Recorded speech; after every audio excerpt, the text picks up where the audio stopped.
Today's video is about solving systems of equations. Let's suppose we want to rent a car. We find that deluxe rental will charge us $65 a day and 10 cents a mile. Rent-a-limo will only charge us $30 a day, but they want 45 cents a mile. We can model the situation mathematically if we let x equal the number of miles and y equal the daily rental cost. In that case, we can create two algebraic equations that represent the rentals for each of these companies. Now, that brings up a couple of questions that we might want to think about. Under what conditions is it less expensive to go with deluxe rentals rather than rent-a-limo, even though deluxe rentals was a lot higher in terms of its daily car rental fee? And is there ever a situation in which it doesn't matter which company you choose? One way we could do that is to graph the two equations and take a look at the situation. When I look at two equations, I'm looking at a system of equations. In this case, we can see that rent-a-limo is really less expensive up until about 100 miles, and then deluxe rental becomes less expensive. We can also answer that second question by noting that it looks like both of them are the same cost at 100 miles. Solving a system of equations then means finding where the two graphs of the equations intersect. It also means that we're finding the ordered pair that makes both equations true. Now, unfortunately, sometimes it's not easy to know exactly where that intersection is. It looks like it might be at 100 miles, but it could be off by a couple of miles and we'd never know. For that reason, it's sometimes more efficient to solve systems algebraically. When we solve systems algebraically, we may use substitution or elimination. The goal in both cases is to get only one equation with only one variable. So let's look at substitution.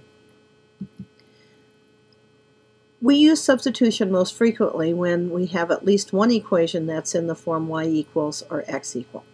Here's an example. We notice that y equals x minus 1, and so we have an equation where we have a y equals. We notice that y is the same as x minus 1. That means in that second equation where it says y, we should be able to substitute x minus 1 in instead of that y.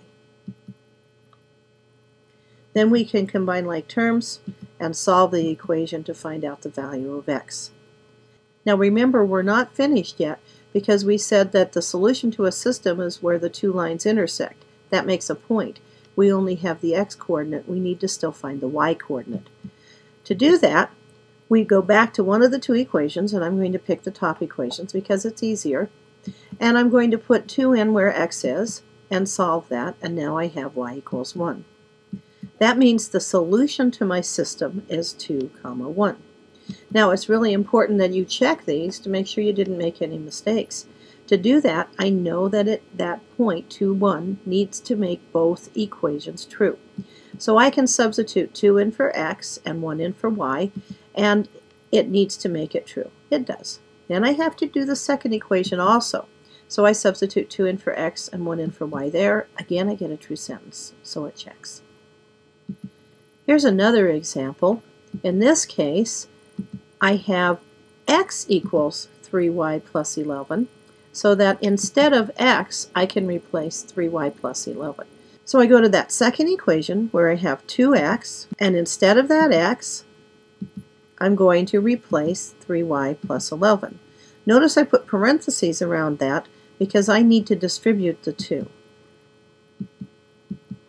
I find that y equals negative 3. Now it's important that I also solve for x. Remember that this is a point, so I need both the x and the y. And when I do that, I get x equals 2. The second way of solving a system is by elimination. You usually do this when you don't have y equals or x equals. And here's an example. The point here is to eliminate one set of variables. And I see that if I could make the y into a 4y on that second equation, if I added the two equations, then the y's would add out. And so in order to do that, I'm going to take that second equation, I'm going to multiply it by 4.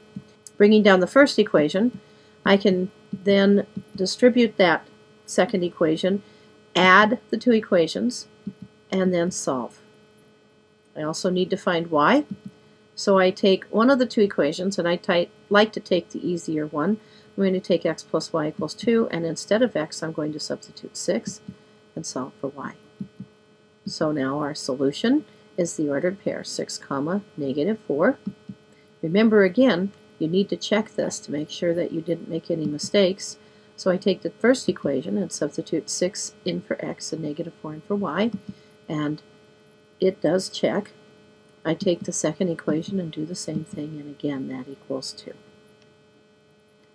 So there you have it, a quick review on solving systems. Now you're going to have a worksheet to work on. Remember, if you have any questions, be sure to ask a math teacher near you.